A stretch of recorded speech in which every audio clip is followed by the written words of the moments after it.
I fired my gun. The bullet hit his shoulder, and he dropped the crowbar he was swinging toward my wife.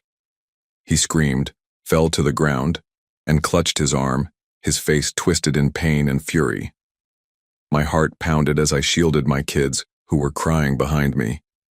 My wife, Laura, stood frozen, her hands trembling as she held our youngest, Emma, close to her chest. We were on our own ranch, our land, far from the city, fenced and marked with countless no trespassing signs.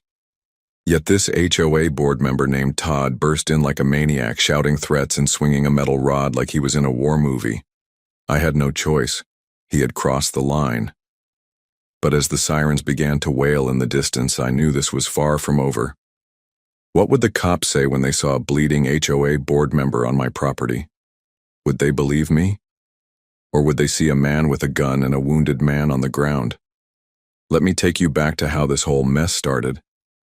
It began when we moved into the ranch just outside Elmswood, Texas, a peaceful spot with rolling fields, wildflowers in the spring, and a beautiful two-story farmhouse with a red roof.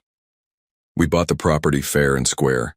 It was clearly not part of the HOA zone. That's what made us choose it in the first place. I wanted my kids to grow up with open skies and fresh air, not HOA fines for leaving a bike on the front porch. At first, it was paradise. My wife Laura baked pies every Sunday. I built a treehouse with my son Luke. Evenings were filled with campfires and storytelling under the stars. The ranch life gave us peace we never found in the suburbs. Then came the letters.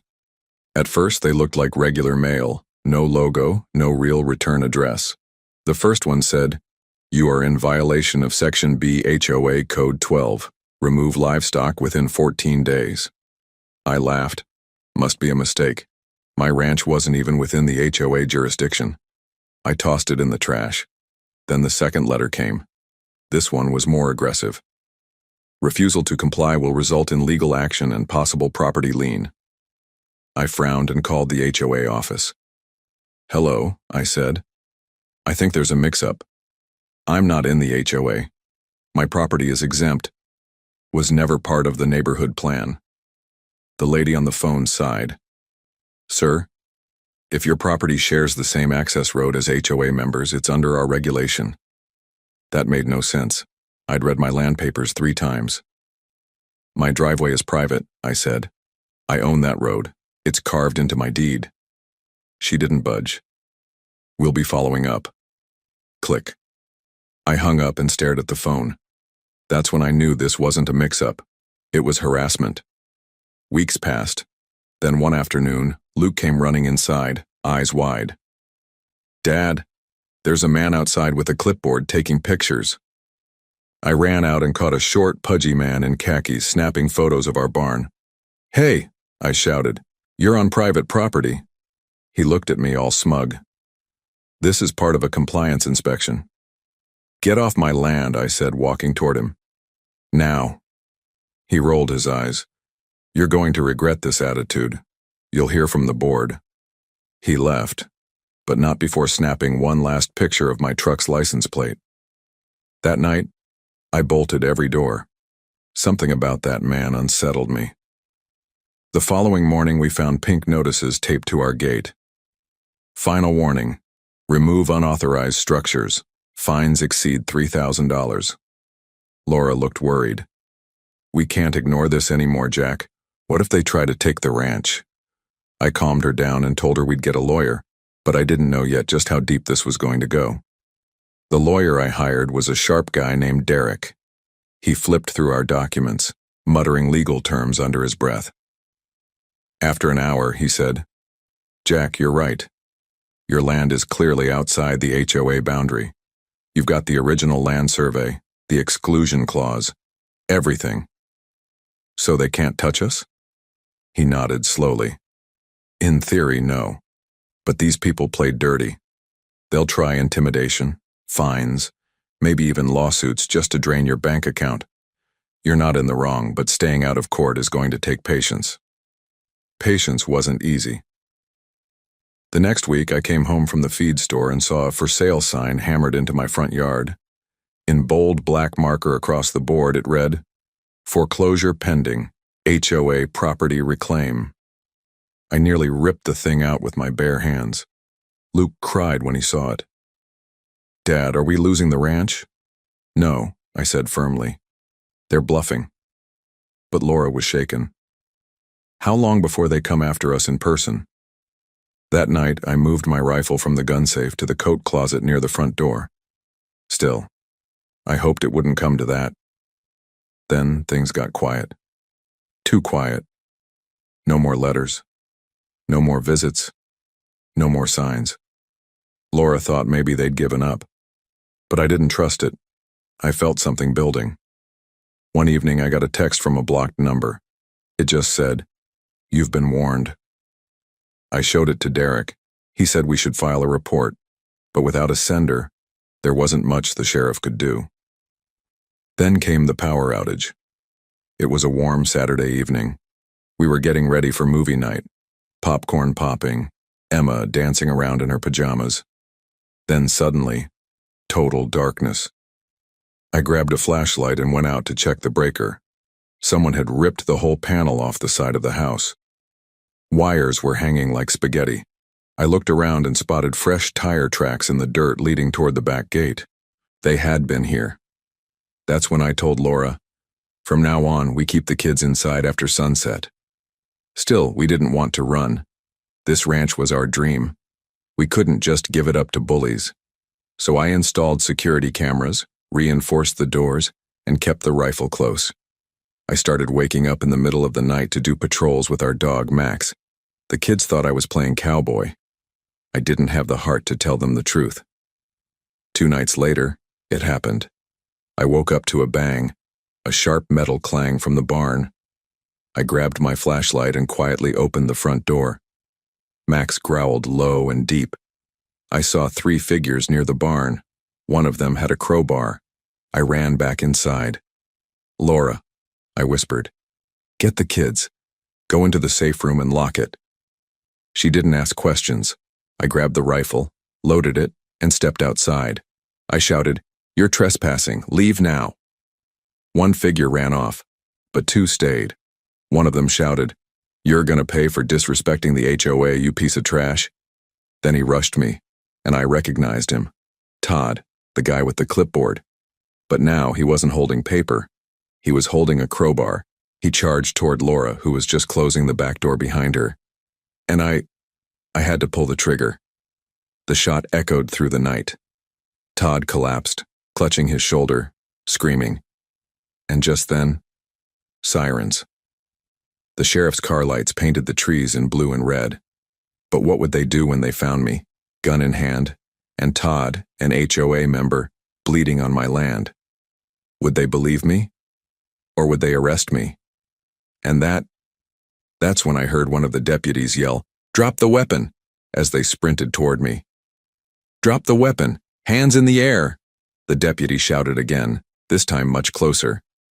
The blinding beam of a flashlight hit me square in the eyes as several more officers came rushing through the trees, their boots crunching against the gravel path. I slowly laid the rifle down in the dirt and raised my hands high. My heart pounded in my chest. Behind me, I could hear Laura calling out, "Please don't shoot, he was protecting us." One officer approached and quickly secured the rifle while another yanked my hands behind my back and cuffed me.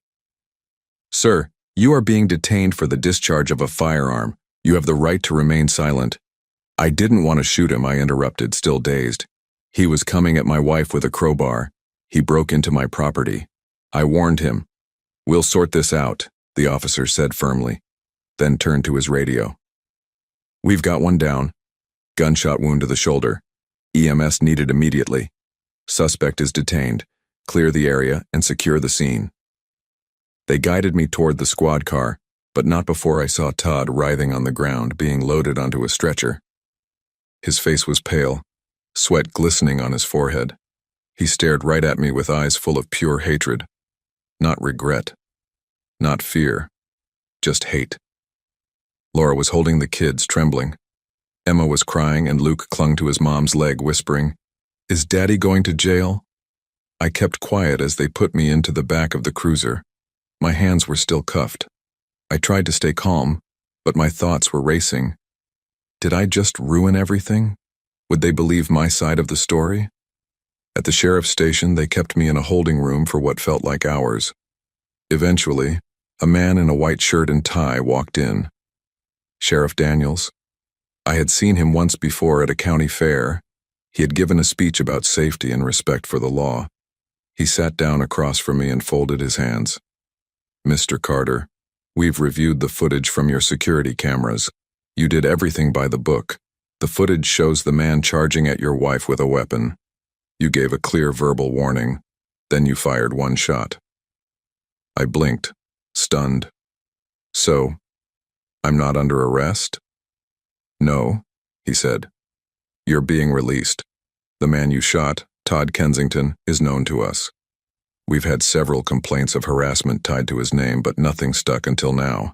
He and his so-called HOA enforcement team have been pushing boundaries for months. I let out a shaky breath. But, Sheriff Daniels continued, you need to be careful.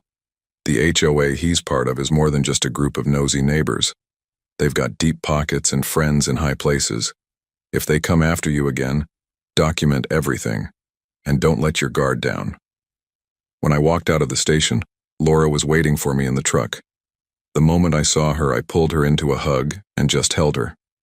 The kids were asleep in the back seat. I thought they were going to take you away, she whispered.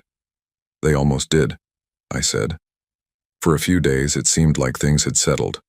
Todd was in the hospital and the HOA had gone quiet. No more letters, no more visits. I focused on fixing the damage they caused to the barn and power line. We even had a small cookout to celebrate surviving what felt like a war zone.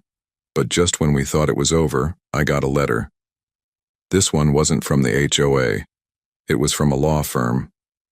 Inside it read, "You are being sued for assault with a deadly weapon, intentional emotional harm, and property damage. Plaintiff, Todd Kensington." I stared at the paper. Laura looked over my shoulder, her hand covering her mouth. "They're suing you?" she gasped. "After everything he did?" "They're going after us the only way they know how, legally," I muttered. "They want to bleed us dry."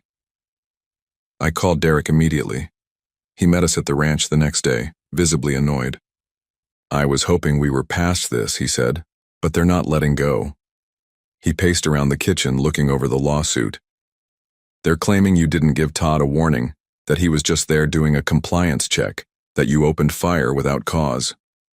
"That's a lie," Laura snapped. "We have security footage." "Yes," Derek nodded. "But they'll try to say the footage was tampered with, or that it doesn't show the full context. We're going to need to file a countersuit and a restraining order." The next few weeks were filled with paperwork, court dates, and stress. Our savings started to shrink fast. Every day I watched my kids play in the yard, wondering if this fight was going to leave us broke. Then one day, as I returned from dropping Luke at school, I noticed something strange. Our fence gate was wide open. That was odd. I always locked it. I got out and saw fresh boot prints leading to the back pasture. I grabbed my pistol and walked slowly, staying low and quiet. That's when I saw it. A huge pile of dead hay had been set on fire, right next to our horse stables. The flames were high and smoke was thick in the air. "Laura!" I screamed, running toward the house. "Go to call 911, fire!" I grabbed a shovel and ran back, trying to beat down the flames before they reached the barn. Laura rushed out with the garden hose. Together, we managed to slow the spread, but the haystack burned to ash and one side of the barn's wall was scorched black. The fire department arrived just in time to stop it from spreading. When the blaze was out, the fire chief came over. "You said this started on its own?" "No," I said, pointing to a trail of black gas lines on the dirt. "Someone did this. Someone tried to burn down our ranch." The sheriff arrived an hour later. "Jack," he said grimly, "this wasn't just arson. This was attempted intimidation. If your stables had caught, your animals could have died. Maybe worse." "I know who did this," I said coldly. "Todd or someone tied to him." But the sheriff shook his head. "No cameras caught them this time. It's going to be tough to prove unless they slip up." I clenched my jaw. Then we make it hard for them to come back. I installed more cameras, tripwire alarms, motion lights, and reinforced the barn. Laura didn't let the kids out of her sight. But the worst part wasn't the lawsuit or the fire. It was the fear, the feeling that no matter what we did, they'd come back. We were tired, worn down, but not broken. And just when we thought we'd seen the worst, we woke up to a sheriff's cruiser at the gate and a fresh court order in his hand. This time, they weren't suing me. They were trying to take full custody of our kids, claiming the ranch was an unsafe environment due to fire hazards, firearms, and an unstable father. Laura screamed when she read it. And I knew then, this wasn't just about land anymore. They wanted to destroy us completely. I stood there, barefoot on the porch, staring at the court order in the sheriff's hands. The paper shook slightly in the breeze, but its words hit like a hammer. Petition for emergency removal of minor children from unsafe living conditions. My knees almost buckled. They're trying to take my kids, I muttered. Sheriff Daniels looked as heartbroken as I felt. I had to serve it, Jack, but it's not final. It's a hearing request. The HOA's lawyers filed it under emergency grounds. A judge will decide if Child Protective Services needs to intervene. Laura clutched Emma tighter to her chest, tears rolling silently down her cheeks. Luke stood behind her, holding her dress with both hands, clearly sensing something was wrong. They can't do this, Laura whispered. We didn't do anything wrong. Our kids are safe. They're happy. They're weaponizing the system, Derek said later that day after racing over to review the papers. They're using the fire, the shooting, and the lawsuit to paint you as unstable and dangerous. This is a move of pure desperation, but we won't let it stand. He started calling in favors, working day and night to prepare for the hearing. We gathered character references from our pastor, school teachers, even the town vet. Everyone knew we were a loving family, but the thought that someone could twist the truth this badly, it was terrifying. That night, I held Laura as she cried in our bed. They don't just want the land, she said. They want to erase us. I didn't sleep. I sat by the window with the rifle on my lap, watching the shadows shift across the yard. Every rustle, every chirp of a cricket made me flinch. The idea that someone could come again, this time for my kids, burned in my chest like acid. The next morning we found tire tracks again, this time near the chicken coop. A few of the hens had gone missing. There were feathers everywhere. And one disturbing sign stuck out. Someone had left a plastic HOA badge shoved into the fence post. They were taunting us now. A few days later the hearing came.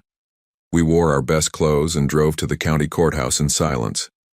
In the waiting room, Luke looked up at me and said, "Dad, are they going to take me away?" "No, buddy," I said, trying to smile. "No one's taking you, not ever." The courtroom was small but packed. Todd was there, his arm still bandaged, looking smug in a suit too tight for his wide belly. He didn't even flinch when he made eye contact with me. The HOA's lawyer stood and made their case. They showed pictures of the burned haystack, the scorched barn, the shooting incident, and even twisted parts of my interview with police, spinning it like I was some dangerous lunatic living in the woods. Then it was our turn. Derek stood with fire in his eyes. "Your Honor, this is a ranch, not a war zone, and Jack Carter didn't start this fight. He has only protected his family. Everything the HOA is throwing at him is retaliation because he refused to submit to an organization that has no authority over his land." He presented the land deed, the security footage, and the character letters. Laura testified, her voice cracking but steady. "My children are safe with us. This is our home. This is our life. We're not the threat. They are." I took the stand last. I didn't rehearse anything. I'm a father. I'm a husband. I didn't fire that shot for fun. I fired it because a man was about to hit my wife with a crowbar on my own land. He broke in. He ignored warnings. He meant harm. I did what any man would do to protect the people he loves. The judge, a woman with sharp eyes and a calm voice, reviewed everything for what felt like hours. Then she gave her verdict. "I see no evidence that these children are in danger from their parents," she said. "Petition denied. Children will remain in their home. Furthermore, I am granting a temporary restraining order against Mr. Kensington and the HOA from making any further contact with the Carter family, pending further legal review." We broke down in tears. It was a small win, but a powerful one. On the way home, we let the kids get ice cream. We laughed a little. Laura even smiled. It felt like the first bit of sun after a storm, but the clouds weren't gone yet. That night, as I reviewed the security footage on my laptop, footage from just a few hours before the hearing, I saw something that made my skin crawl. A dark SUV, parked just outside our fence line. The license plate had been taped over. A figure climbed out, walked to the gate, and slipped something into the mailbox. Then they turned to the camera and waved. It wasn't Todd this time. It was someone else. Someone I didn't recognize. And suddenly, I realized this might go deeper than just one man with a grudge. I walked outside with my flashlight and opened the mailbox. Inside was a small black envelope. No name, no return address, just a message on a folded card. "The HOA is only the beginning." I stared at the words, my breath caught in my throat. Who else was involved? What did they mean? And what were they going to do next? I stood there in the dark, the wind rustling through the trees, still holding that black envelope in my hand. My fingers gripped it tightly like it might vanish if I let go. The words inside kept echoing in my head. The HOA is only the beginning. That night, I didn't go back to sleep. I sat at the kitchen table while Laura and the kids rested upstairs, the envelope lying open in front of me. I stared at it for hours, wondering what the message meant. A threat? A warning? Or something more dangerous? By sunrise, I had made up my mind. I called Derek. "You ever heard of anyone using the HOA to cover something up?" I asked. He hesitated. "What do you mean?" I explained everything. The black envelope, the shadowy figure, the blocked plates. He was silent for a long moment. Then he said something that sent chills down my spine. "Jack, I've heard rumors that in some parts of the state, certain landowners are being pressured into selling. There's talk of shell companies hiding behind fake HOAs to grab land near energy reserves or data corridors. Your ranch, it's near one of those new fiber optic routes, isn't it?" I felt like a truck had just slammed into my chest. "Yes," I whispered. "The cable trucks were out here a few months ago, surveying near the road." "Well," Derek said grimly, "I think it's time we find out exactly who is behind that HOA." He started digging, and I started preparing. I reinforced the windows, added backup batteries to the cameras, bought more food and water, recharged the emergency radio. I even called a few of my old army buddies just in case, because if this went deeper than a nosy neighbor, then we were going to need more than legal help. That same day, I noticed something strange in the field by the back fence. A row of small metal stakes had been driven into the ground about 50 feet into my property. They hadn't been there yesterday. I walked over to inspect them and found pink survey tape tied around each one. On the tape, printed in small text, were the letters ESC Private Development Division. I took pictures, yanked every stake out of the ground and tossed them in the shed. Then I called the county zoning office. They confirmed what I feared. There was a company called Evergreen Strategic Consolidations that had submitted a land development application. They claimed my ranch land was common area property under their proposed expansion plan. They were literally trying to redraw the map and steal my land on paper. I wasn't just fighting Todd anymore. I was fighting a corporation. I went to confront Todd that afternoon, against Laura's wishes. He was back in his fancy gated HOA neighborhood, sitting on his front porch like a king surveying his kingdom. When he saw me, he stood up, clearly smug. Well, the cowboy's back," he sneered. "You need to tell me who Evergreen Strategic is," I said, "because if you're working with them to take my land—" He interrupted with a smirk. "It's bigger than you, Jack. You think you're protecting your family, but you're standing in the way of progress. We gave you a chance to play ball. You refused. Now you'll lose everything. I took a step closer, my fists clenched. If anything happens to my wife or my kids again, if I even see one more surveyor stake on my land, I swear, Todd, I'll make sure you end up in a cell so far underground they'll have to pipe in sunlight. He didn't even blink, just smiled. Careful now, soldier. You're already on thin ice. I turned and walked away, but I saw it in his eyes, the fear. He thought I was bluffing. I wasn't. That evening, Derek called. I found something. Evergreen Strategic is owned by a holding firm based out of Delaware. Shell Company. But it gets worse. They just filed for eminent domain authorization. They're claiming the land is needed for critical infrastructure. That means they want the government to help them take it. I felt sick. This is a land grab, I said. Yes, Derek replied, and they're using Todd and the HOA as the front. That night I stayed outside on watch again. Around 2 a.m. I heard Max barking near the barn. I grabbed my flashlight and rifle and ran out. What I saw made my blood freeze. 2 men in all black, masks, gloves, and bolt cutters, were crouched near the livestock fence trying to cut it open. Hey, I yelled, aiming the rifle. Drop it! You're trespassing on private land. They froze. One of them reached for something on his belt. I fired a warning shot into the dirt just inches from his feet. Don't even think about it, I roared. They turned and ran toward a dark truck waiting at the tree line. I chased them far enough to get the plate number before they peeled off down the dirt road. I called the sheriff again. Daniel showed up fast. They're pushing, he said, shaking his head, trying to provoke you into doing something they can use against you. They already tried taking my kids, I growled. They burned my hay. They trespassed again. How much more are we supposed to take? Sheriff Daniels put a hand on my shoulder. We'll run that plate.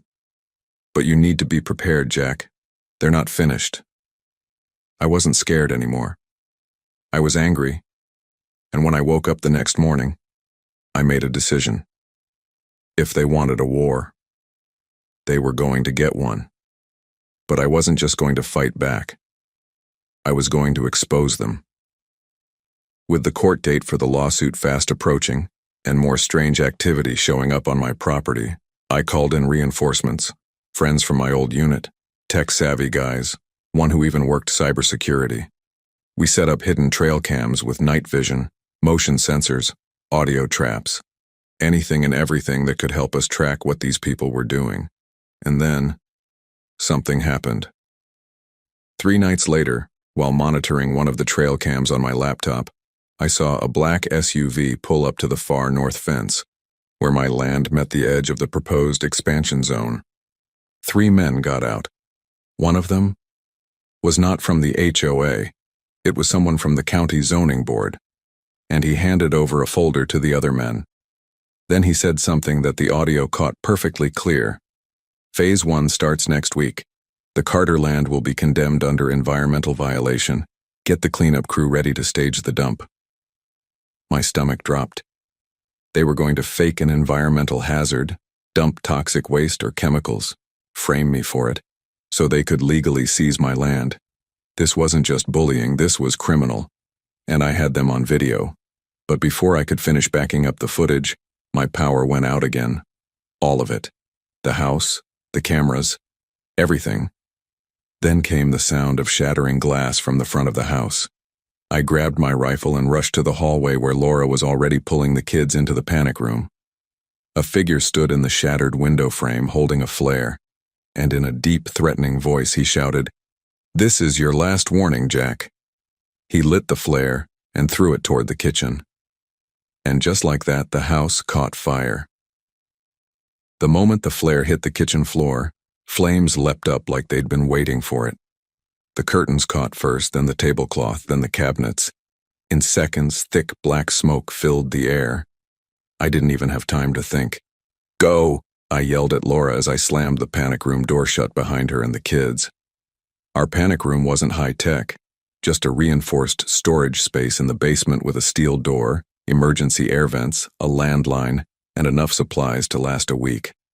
I built it myself after the shooting, never thinking we'd need it again so soon. With them safe, I turned back toward the kitchen. The man who threw the flare was climbing through the broken window now, probably thinking he'd finish what he started. He didn't know I was still in the house. I ducked behind the hallway wall and shouted, "You just broke into the wrong home, pal." He paused. "Come out and face me, Carter." I didn't. Instead, I crept down the hall toward the kitchen entrance, rifle in hand, heart thudding so loud it felt like a drum in my ears. The fire was spreading fast now, licking across the floor, smoke crawling up the ceiling. My eyes burned, and my lungs begged for clean air. Then I saw him. He was wearing a black tactical vest, no mask this time. His face was red from the heat, sweat pouring down his brow, and I recognized him. He wasn't HOA. He wasn't even from the zoning board. He was a private contractor. I remembered his face from one of the security footage stills, a mercenary hired by Evergreen Strategic. This wasn't just legal intimidation anymore. This was an attack. I aimed. "Don't move!" He whipped his arm up, and for a split second I thought he was going to throw another flare. But it wasn't a flare. It was a weapon, some kind of taser or baton. I didn't wait to find out. I fired. The bullet hit his leg and spun him sideways into the dining room table. He screamed in pain, rolled over, and tried to crawl toward the broken window. "Stay down," I shouted, coughing as smoke thickened around us. He didn't listen. I ran forward, grabbed him by the back of his vest, and dragged him out through the window he came in from, tossing him onto the front lawn like yesterday's trash. The fire department and sheriff's deputies pulled up less than 5 minutes later. By then, the kitchen was completely gone. But the rest of the house? It was still standing. Sheriff Daniels helped me up, his face dark. "Are they okay? Your wife? The kids?" "They're in the panic room," I said, choking on smoke. "Get 'em out." 2 firefighters rushed to the side entrance, unlocked the hidden hatch, and pulled Laura and the kids out. She ran to me, eyes wide with terror but alive, thank God. We hugged in the middle of the chaos, ash in our hair, soot on our clothes, sirens blaring around us. The sheriff knelt beside the injured man, who was now handcuffed and groaning on the ground. "We got him," Daniels said. "He'll talk." They took him into custody, and I knew this wasn't just another night of harassment. It was an attempted assassination, a hit job, and I had just survived it with my family. Later that night, as I sat outside wrapped in a blanket, Derek called me. "I saw the footage you sent before the power cut out," he said. "Jack, you've got enough here to bring the whole operation down. Evergreen, the HOA, the zoning board, they're all in on it. This is fraud, conspiracy, racketeering, you name it." I nodded slowly, still in shock. "I want to take them down. Not just for me, for everyone they've done this to. I'm filing a motion with the state attorney general first thing tomorrow," Derek promised. "We're not just going to fight back. We're going to expose every last one of them." The next morning, reporters showed up. A local news van, then a regional channel, then national outlets. By noon, helicopters were circling the ranch. Somehow, word had gotten out. Former Army vet shoots intruder in HOA land grab scandal. They called it the Ranch War. We gave one interview to a quiet, respectful reporter from a local paper. We told the truth about the fake HOA, the threats, the fire, and the men behind Evergreen Strategic. She promised to print the story just as we said it, and when it hit newsstands the next day, everything changed. Other families came forward, people who'd been bullied into selling their homes, people whose land had mysteriously fallen into HOA maps overnight, people who'd been silenced, scared, sued into silence. The truth was out now, and it was spreading like wildfire. But Evergreen wasn't going down without a fight. 2 days later, I got a knock at the door from a federal agent. He showed his badge and introduced himself as Agent Riley from the DOJ. "We're opening an investigation," he said, "and we'll need your help." I stepped aside and let him in. because finally, after months of fear and pain, we were going on a fence. That afternoon, while reviewing new security footage of the perimeter, I noticed a silver SUV parked near the property line again. I zoomed in, trying to get a license plate. The image was blurry, but then the camera picked up something else. A man stepping out of the SUV, placing a small black box underneath one of the live oak trees near our fence. It looked like a listening device. I zoomed in further, and my jaw dropped. It was Todd. He was back. Despite the restraining order, despite the court hearings, despite everything. And I had him on camera committing federal wiretapping, the same Todd who swore in court that he had no further contact with the Carter family. I called Sheriff Daniels immediately. Todd just trespassed again, I said, and this time I've got him red-handed. He didn't hesitate. I'll bring a warrant. And for the first time in weeks, I felt something I hadn't felt in a long, long time. Justice. But just as I hung up the phone, I saw something else on the footage. A second man, hiding near the back of the SUV, wearing tactical gear, holding what looked like a rifle. My blood ran cold. On the security screen, the second man crouched behind the silver SUV, gripping a scoped rifle. He scanned the ranch, slow and deliberate. He wasn't just there for backup. He was there to finish the job Todd failed at. I jumped to my feet and raced outside, radioing the sheriff's department with one hand and holding my rifle with the other. "Daniels!" I shouted into the handset. "There's another man, armed, hiding behind the SUV near the south fence. I'm going out to meet him, but I need backup. Now." "We're 5 minutes out," the sheriff replied. "Do not engage unless it's life or death." But it was already too late for that. By the time I reached the back field, the sun was dipping low, casting long shadows over the grass. The silver SUV sat idle just outside the fence line, driver's door open. The listening device Todd planted was still blinking beneath the tree. I crouched low behind a water trough, scanning the area. Then I heard it, snapping twigs to my left. I turned just as the man stepped out from behind a tree, rifle aimed right at me. "You should have walked away, Carter," he said in a gravelly voice. "But now it's too late." I didn't hesitate. I dove sideways and fired 2 shots. One missed. The other clipped his shoulder, causing him to stumble and fall behind a pile of rocks. He groaned but quickly ducked down, returning fire, bullets zipping past me and kicking up dirt. The standoff had begun. We were locked in a deadly silence between shots. Every few seconds, one of us would fire blindly, trying to outflank the other. The sun dipped lower, bathing the field in gold and red. My heartbeat was thunder in my ears. Then I saw movement. Todd. He was trying to sneak back to the SUV while the other man kept me pinned down. I couldn't let him get away. I aimed and shouted, "Stop right there, Todd. You take one more step and I swear." That's when the sirens blared. Sheriff Daniels' cruiser came roaring up the dirt road with 2 more behind him. Deputies leaped out with rifles drawn. "Drop your weapons," they shouted. The man behind the rock stood slowly, hands raised, blood dripping from his shoulder. Todd froze by the SUV, mouth open.